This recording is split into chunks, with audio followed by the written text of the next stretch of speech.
So for today's baking session, we're going to bake banana cake. So these are the ingredients. We have here ripe banana. Mas maganda if overripe. And then flour, 2 small eggs. And then this is our sugar. And then measuring cup, baking powder, vanilla. And this one is our liquid milk. And this one is for our strainer for flour. And this one is our baking pan. This one is our egg beater, and these are other things we use during the baking process. And this one is our parchment paper na pwede nating ilagay dito sa ating baking pan. So let's start baking now. Okay, so we're going to start mashing three ripe bananas now.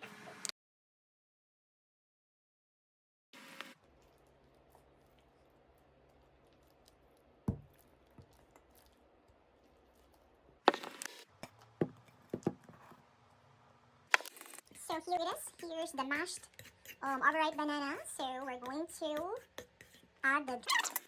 So for now, we will add the sugar, 3/4 cup sugar. Add the 3/4 cup sugar.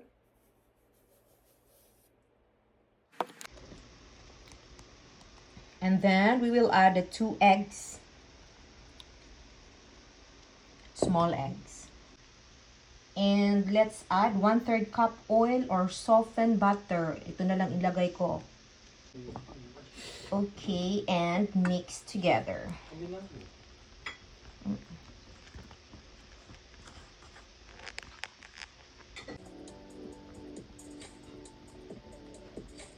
And then let's add our milk, 1/3 cup milk or 70 ml.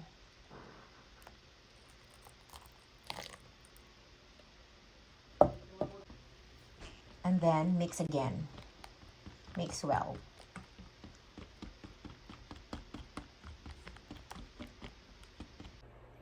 And then we will add the 1 cup all-purpose flour.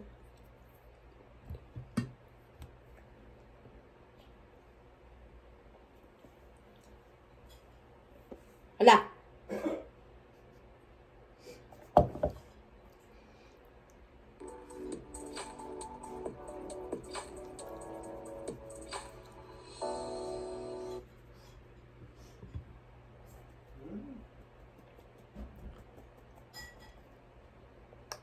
And then let's add 1 teaspoon of baking soda.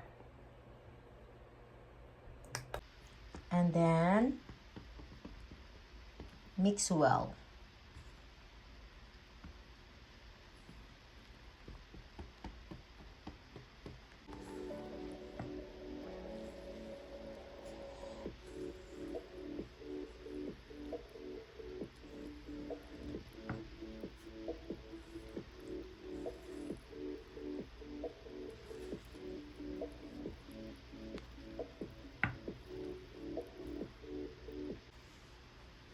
So, mag-add din tayo ng kaunting vanilla para it smells good. Tikito lang. 1, 2. Finish. And then, if you're not going to use parchment paper, you can grease the pan with oil or butter. So, it's time to pour now. So, pour slowly.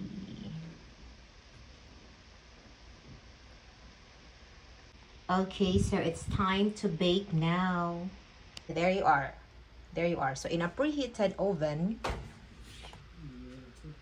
double. 何分 40 minutes to 50 minutes. 40. 40? 40 go na lang. Try so 40 go. Okay, start. Let's see after an だから週の hour. 後だよね Or after 45 minutes, sorry. And there you are. We will use the toothpick to check if it's... Ayan, luto na. Kasi wala na, hindi na siya wet. It's done. Ito na po ang ating finished product, banana bread. Perfect na sa ating kopi ko. Banana bread, just baked.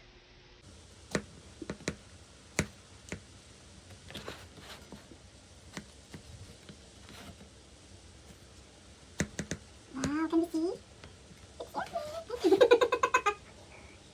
Banana. Yeah, it's perfect. Perfect ba? Oy, mga mamshi, perfect. Kain na tayo.